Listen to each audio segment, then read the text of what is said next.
Continuando con la nueva sección de autores destacados, hoy vuelvo con vosotros para ofreceros una review de un género que, si bien no es mi favorito, soy capaz de hacer una pequeña excepción por el autor y el manga que hoy os traigo, ya que la obra combina perfectamente gore, drama médico, slice of life y humor negro, muy negro, a partes iguales. Estamos hablando de Kigitsu Katsuhisa y su manga, Frankenfran. En esta ocasión, hago una colaboración con el Señor de lo inadecuado, caballero de lo nocivo, también conocido como Diefuan, quien aportará su granito de arena dando su peculiar visión sobre la obra. Antes de empezar, advertiros que si bien en esta review se evitará toda escena más gráfica de lo normal, este manga es bastante prolijo en cuanto al uso de la hemoglobina y la anatomía aplicada de manera explícita, principalmente debido al trabajo de la protagonista. Así que, advertidos quedáis con su contenido. ¿Estáis listos? Pues comencemos. En una noche oscura, un hombre atormentado por la reciente muerte de su hijo llega hasta el laboratorio Madaraki, hogar del conocido como biólogo infernal, puesto que sus habilidades son tales que casi podríamos decir que son sobrenaturales. Después de tanto tiempo, al fin encuentra el laboratorio. Una vez llega, las puertas del enorme complejo se abren, pero no es Naomitsu Madaraki quien los recibe, sino su pupila, Fran, una chica cuyo cuerpo está lleno de suturas, como si estuviese hecha a pedazos. Referencia poco sutil a Frankenstein, que les informa que el doctor está de viaje, pero los invita a pasar para que les cuente su caso y ver qué puede hacer por ellos. Una vez dentro, nuestro hombre misterioso, al que llamaremos Matsui-san, le cuenta su historia. Su hijo, Yugiru, ha muerto recientemente en un accidente de tráfico y desea fervientemente traerlo de vuelta a la vida. Esto lo hace principalmente porque su mujer, que es quien se ha ocupado de su hijo hasta el día de hoy, no ha podido soportar la pérdida de Yugiro y ha entrado en estado catatónico. Y como Matsui escuchó hablar sobre los milagros de Madaraki, ha usado todos sus recursos económicos en buscar, localizar e ir hasta el laboratorio Madaraki, con el fin de conseguir revivir a su hijo. Pero si el doctor no está, no hay nada que hacer. Fran, que ha quedado enormemente conmovida por la historia de Matsui, y viendo que se le iba a escapar un potencial cliente al buen doctor, se ofrece a encargarse del caso, y se levanta con tanto ímpetu que se le salen los ojos, literalmente, de las cuencas. Mientras se los recoloca, le dice a Matsui que si bien su nivel aún no está a la altura del doctor, sí que está lo suficientemente preparada para realizar la operación, y que sería un honor para ella poder hacerlo. Pero tanto Matsui como su criado, al ver tal espectáculo, han perdido todo interés en que Fran les ayude. Así que, pensando que les estaban tomando el pelo, se disponen a abandonar las instalaciones. Y ya estaban cerca de la puerta cuando son interceptados por Okita, el gato humano del laboratorio. Este les dice que Fran es el mayor logro del doctor, y que si se pusiera en serio con su caso, devolverle la vida a Yugiru sería para ella un juego de niños. Y para respaldar sus afirmaciones, les deja ver a todas las criaturas, hasta ahora ocultas, que viven en las instalaciones gracias a Fran. Por lo visto, esto le hizo abrir los ojos a Matsui, ya que poco después termina aceptando la ayuda de Fran con su caso, la cual afirma que dará el máximo por cumplir su objetivo. Pero una vez su cliente se va, Fran tiene una pequeña conversación con Okita sobre cuál sería el procedimiento más adecuado para devolver al mundo terrenal a su paciente, ya que, si bien resucitar un cuerpo no le entraña demasiada dificultad, lo realmente desafiante es traer a la vida a la misma persona, con sus mismos patrones de pensamiento, conductas y forma de actuar. Aunque Fran hace esto con el fin de hacer feliz a Matsui-san, Okita no tiene tan claro que las intenciones de este buen hombre sean tan nobles como afirma. Y tras una conversación filosófica en la que ambos se plantean qué es lo que define exactamente a un ser humano, y un par de escenas de alivio cómico usando los instintos felinos de Okita, Fran llega a una peculiar conclusión. Todo depende del software y del usuario. Y así, y con estas enigmáticas palabras, carentes de significado para nosotros, los lectores, por el momento, pasamos al interior de la mansión Matsui, donde se nos demuestra que la corazonada de Okita sobre Matsui era cierta, pues la intención de este es revivir a su hijo para poder controlar su herencia, ya que su abuelo le dejó a este el 90% de su patrimonio. Y viendo lo buena persona que es Matsui, no me sorprende la decisión. Así que su plan es traerlo a la vida de cara al público, y ya de paso controlar completamente la herencia de su hijo. Por esta razón necesitaba la ayuda de Madaraki, y todo iba relativamente bien hasta que nuestro antagonista principal recibe una noticia. Una persona que viene en nombre de Madaraki ha venido a verle. Cuando van a comprobar quién es, se encuentran con Fran, quien ahora viste el guardapolvo que usará en sus viajes cada vez que deba desplazarse hacia algún sitio, y viene acompañada con unos ayudantes muy peculiares, para mí que son golems de algún tipo, afirmando venir a devolverle a su hijo al pobre Matsui. Este último, que no se esperaba este giro de los acontecimientos, le hace unas cuantas preguntas, pero Fran viene ya decidida a realizar la operación. Así que tras ver que el cuerpo de Yugiro estaba debidamente conservado, decide comenzar con la resurrección ahora mismo. Para ello, manda a sus ayudantes que esterilicen la habitación, y le aplica a Matsui un poco de anestesia, ya que él será un elemento vital para la operación. Por si los efectos de la anestesia no fueran suficientes, nuestro pobre hombre se percata de un detalle perturbador. Fran tiene ahora 8 brazos. Cuando ésta ve su sorpresa, le dice que como la operación de hoy iba a ser un poco más complicada de lo habitual, le iban a faltar manos. Así que se ha hecho una pequeña modificación. Como dato curioso, os diré que a partir de este caso, Fran usará siempre que pueda este pequeño power-up en sus operaciones más largas y complicadas. Así que tras informarle a su paciente del coste total del procedimiento, unos 4,4 millones de dólares, nada más, y advertirle que igual debe extirparle algún que otro órgano, nuestra cirujana favorita comienza la operación, en una secuencia de imágenes más parecida a la construcción y ensamblaje de un mecha, puesto que la forma de trabajar de Fran es un tanto mecánica. Aquí es donde vienen el tipo de escenas que le dieron la fama de super gore al manga, ya que las operaciones son bastante crudas, como cuando le saca el cerebro de un tirón a Matsui, al más puro estilo Mortal Kombat. Cuando todo termina, Matsui se despierta en el hospital, ya fuera de las instalaciones Madaraki, solo para ser informado de que ha estado en coma una semana entera. Como no ve a su hijo cerca de él, piensa que todo ha sido un sueño. Pero una conocida voz le confirma lo contrario. Esa voz, que parecía venir de dentro de su cabeza, es la de, en efecto, Yugiro, ya que tiene su cabeza adherida literalmente a la de su padre. Y este le dice que si bien no se olvida de que su padre lo mató, como ahora van a estar juntos para siempre, será mejor que se lleven bien.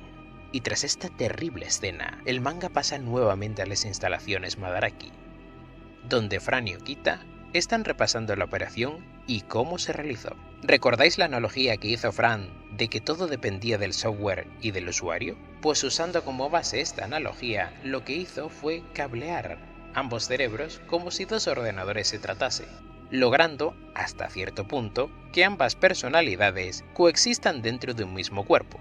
Las cabezas, por su parte, pueden rotar hasta cierto punto. Una cosa que no me cuadra es que Fran dice que pueden rotar hasta 270 grados, lo cual nos quedaría con la cabeza a medio giro, cuando lo óptimo habría sido darle un giro de 360 grados, ya que es necesario para saber qué personalidad está al mando en ese preciso momento.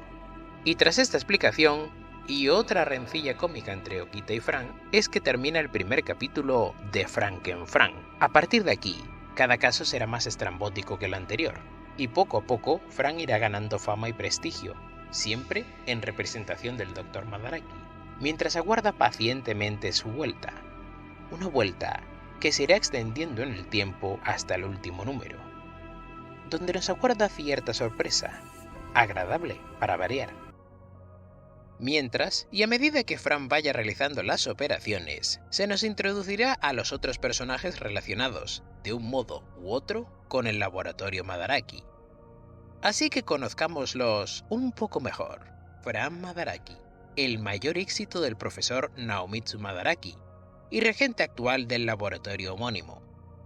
Fran es sin duda el personaje cuya actitud, personalidad y hasta aspecto cambian más durante el transcurso de la obra. Si bien en el primer capítulo la vemos como la típica asistente del científico de turno, lo cierto es que su metodología a la hora de aceptar un trabajo, así como sus habilidades quirúrgicas, igualan, si no superan, a las del mismísimo Dr. Madaraki. Si bien el buen doctor pareció grabarle a fuego el juramento hipocrático, ya que su prioridad absoluta es siempre tratar de salvar la vida a sus pacientes, los métodos que usa para conseguir dicho objetivo son cuanto menos cuestionables. No porque sean crueles, a esta parte ya llegaremos, sino porque simplemente, por más buena intención que tenga, los resultados son el 100% de las veces impredecibles.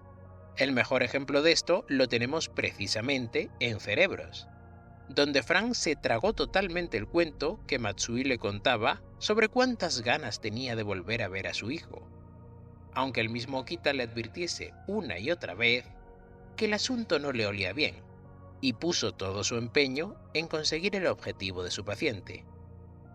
Aunque, como ya sabemos, esto no terminó bien para Matsui.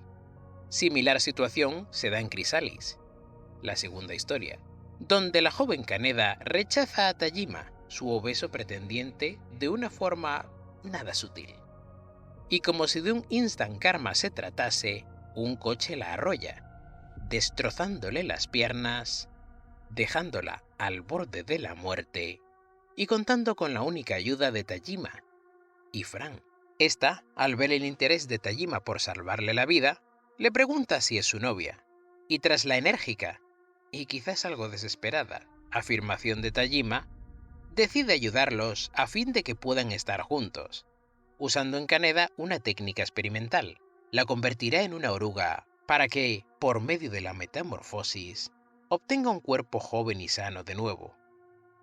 Y aunque tanto la rehabilitación, en la que en todo momento estuvo Tajima, ayudándola y consiguiendo que ésta cambiase su percepción de él e incluso terminase enamorada, como el tratamiento dan sus frutos y Kaneda recupera su cuerpo original, la peor parte se la lleva Tajima, ya que termina devorado vivo.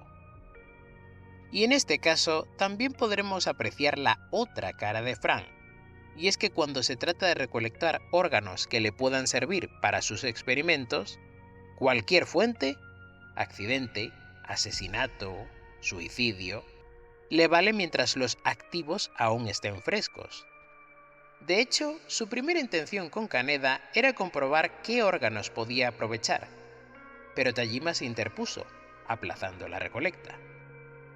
Si bien en los primeros capítulos la vemos acompañada de sus ayudantes, será a partir del tomo 3 donde comenzará a usar a Adorea, quien hace aparición en su capítulo homónimo, como recolectora portátil de órganos, ya que está especialmente dotada para dicha tarea. En cuanto a su personalidad, cabe destacar que es muy variable. A veces es más crédula de lo que debiese, mientras que otras muestra una frialdad y un desapego por los seres humanos realmente aterrador. También posee una curiosa brújula moral, que la lleva en ocasiones a castigar ejemplarmente a ciertos individuos según sus acciones. A la hora de cobrar por su trabajo, es también un poco mercenaria, ya que le da exactamente igual tratar con personas de dudosa moralidad o incluso con la yakuza, mientras la operación le dé pingües beneficios.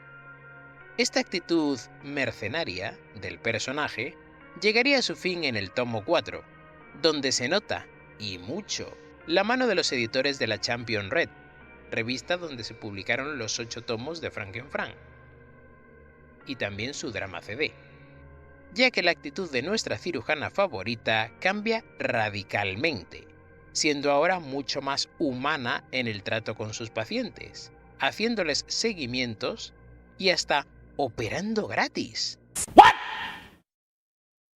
What the fuck? En uno de los capítulos. Actitud que se mantendría hasta su continuación, Frankenfrank Frantic, que empezó en el 2019 y sigue su curso, con 9 tomos en su haber al escribir estas líneas, donde Kigitsu nos devolvería la Fran más clásica en cuanto a actitud. Pero no es solo su actitud lo que cambia, también lo hacen sus habilidades y costumbres. Durante los primeros capítulos, y a medida que gana más prestigio como cabeza del laboratorio Madaraki, Fran se aficionará a usar una prótesis de múltiples brazos en las operaciones más difíciles. Pero será a partir del tomo 4, junto con su cambio de actitud, donde dejará de usarlos. Hasta Frantic, donde ya desde la portada se nos muestra a Fran usando dicha prótesis, además de una mejora ostensible en el dibujo. En cuanto a su metodología en el trabajo, se podría definir como mecánica, ya que si bien estudia los casos con gran interés y opera de la forma más eficientemente posible, en su laboratorio trata los cuerpos con los que experimenta como si de coche se tratase, y no es raro ver cuerpos eviscerados por aquí y por allá, o verla con algún órgano entre manos que quiera probar en alguna configuración experimental. Adorea, o el almacén portátil de órganos, como podríamos llamarla cariñosamente. Es otro de los experimentos exitosos del Dr. Madaraki, cuya función principal es la de conservar en su interior los órganos que Fran va recolectando para sus futuros usos. ¿Cómo lo hace? Pues muy sencillo. Adorea cuenta con una serie de cremalleras por todo su cuerpo que le permiten guardar los órganos que recoge, conservándolos a la temperatura óptima. ¿Y cómo recolecta los órganos? Aquí es donde las cosas se tuercen, pues más pronto que tarde se nos muestra que nuestra bella chica no tiene cara como tal, sino una masa de tentáculos que usa para, cual abrazacaras, adherirse al cuerpo de la víctima y coger los órganos que necesite, guardándolos en su cuerpo. Como nota curiosa, decir que no tiene un límite a la hora de almacenar órganos, ya que puede expandir su cuerpo todo lo que necesite en función de las necesidades de Fran. Si bien es un personaje de soporte, en el más literal sentido de la palabra, lo cierto es que antes de ser el monstruo que es, fue una chica muy hermosa, quien por culpa de una jugarreta por parte de su pareja, habían acordado donarse los órganos el uno al otro si algo les pasaba, y cuando ella necesitó los de él, este se echó para atrás e intentó dejarla tirada, y sin órganos. Fue entonces que Madaraki la encontró, y tras revivirla, modificó su cuerpo, permitiéndole vengarse, y recuperar con intereses los órganos perdidos. Esta historia la tenéis en el tomo 3, en el capítulo llamado Memento. Salvo por el detalle de la boca y las cremalleras, lo cierto es que Adorea tiene éxito entre los hombres, y no son pocas las veces que la misma ha terminado enamorada o incluso flirteando con alguien, si bien estas historias terminan siendo más un alivio cómico cuando el pretendiente descubre la verdad que otra cosa. Si tenéis curiosidad por saber cómo era su cara antes de la conversión, la podéis ver tanto en el tomo 3 de Frankenfrank, así como en el 2 de Frantic. Verónica Madaraki. Verónica era la guardaespaldas personal del Dr. Naomitsu. Entrenada como una asesina fría y sin apenas emociones, cuando aparece en el capítulo My Little Sister, no se lleva lo que se dice bien con Fran.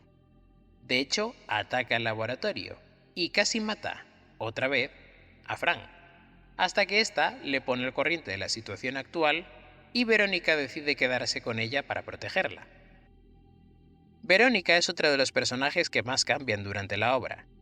De ser una máquina de matar antisocial, pasa a hacer auténticos esfuerzos por encajar en el instituto donde su hermana mayor la mete, tratando de hacer amigas, y viviendo una vida relativamente normal, llegando incluso a bajar la guardia en varias ocasiones, las cuales eran aprovechadas por Fran para irla moldeando como ella quiere, y castigarla, entre comillas, con eróticos resultados. Si bien estos castigos siempre ocurren fuera de cámara. A pesar de su pasado, y una vez integrada como estudiante, Verónica llega a abrirse con sus compañeras y con el laboratorio, dejando ver que aún guarda emociones y sentimientos humanos. Okita, el primer experimento exitoso de Fran, no es un gato con cabeza humana, sino un humano con el cuerpo de un gato. Podríamos definirlo como una mezcla del gato de Cheshire en Alicia en el País de las Maravillas, por su ironía, y una suerte de voz de la conciencia para todo el laboratorio. Cuando ha de ir con Fran a algún sitio en especial, esta le da un cuerpo robótico que le permite pasar por un ser humano. Gabriel Madaraki. Y llegamos a mi personaje favorito. Una auténtica máquina de matar, con la capacidad de cambiar su apariencia física a voluntad, usando los diales que tiene a los lados de la cabeza, y que será el primer gran adversario de Fran y el laboratorio Madaraki en cuanto hace acto de aparición en el capítulo 40 del tomo 6, Buccaneer. Su entrada a la historia no podría ser más espectacular, ya que cuando Verónica acude sola al hotel donde, supuestamente, el Dr. Madaraki la había citado, Gabriel termina eviscerándola. Solo para que cuando Fran llegue al lugar, 6 horas después, y preocupada ligeramente por la larga ausencia de Suimoto, la encuentre literalmente hecha pedazos, viéndose obligada a reconstruirla con lo que tiene más a mano y reduciendo el tamaño de la pobre Verónica. Pero las cosas no terminan ahí, ya que poco después, Gabriel se presenta, y como si de un secuestro peliculero se tratase, expone sus condiciones para dejarlas ir con vida. Deberán entregarle el laboratorio Madaraki. Fran y Verónica, por su parte, no están muy dispuestas a quedarse sin base, así que deberán presentar batalla ante la loba, inserte MP3 de Shakira, que es como apodan a Gabriel, y por una muy buena razón, ya que la forma que suele adoptar es, precisamente, la de una mujer lobo de enorme tamaño.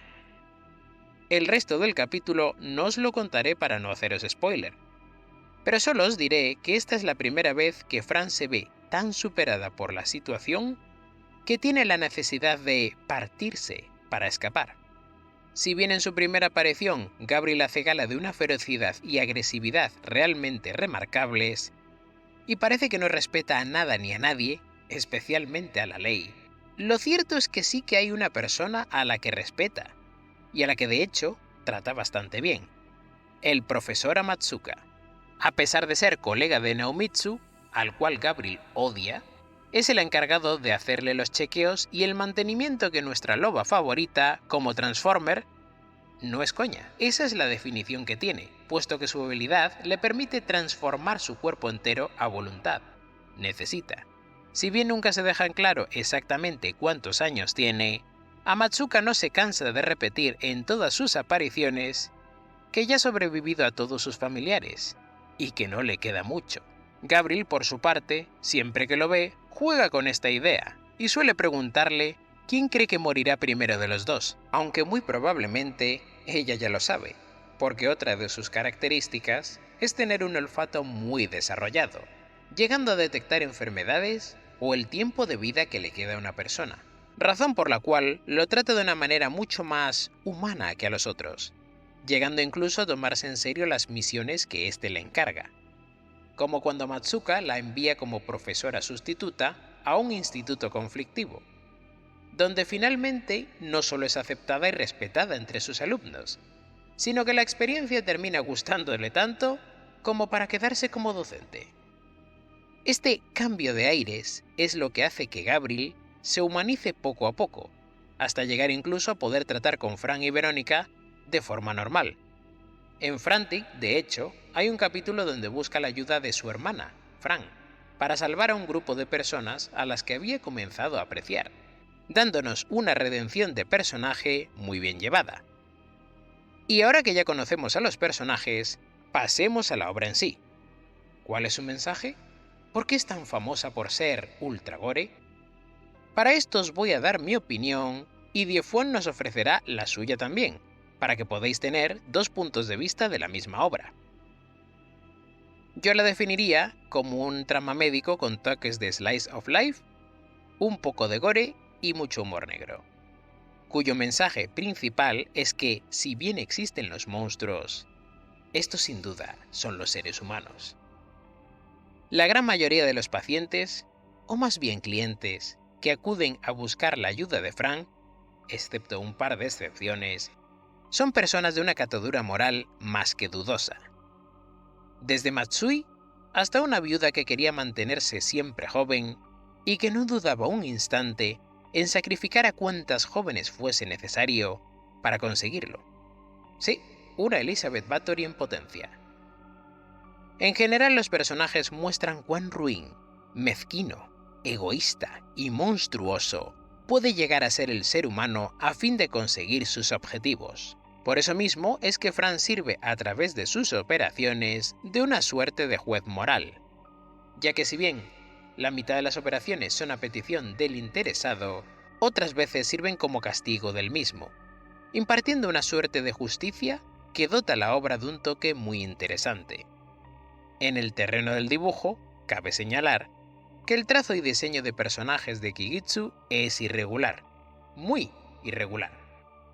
Si hubiese que compararlo con alguien, la elección sería Kosuke Fujishima, ya que ambos van mejorando su trazo a medida que pasan los tomos, llegando a mejorar de manera palpable en cuanto a calidad en Frantic, en el caso de Kigitsu.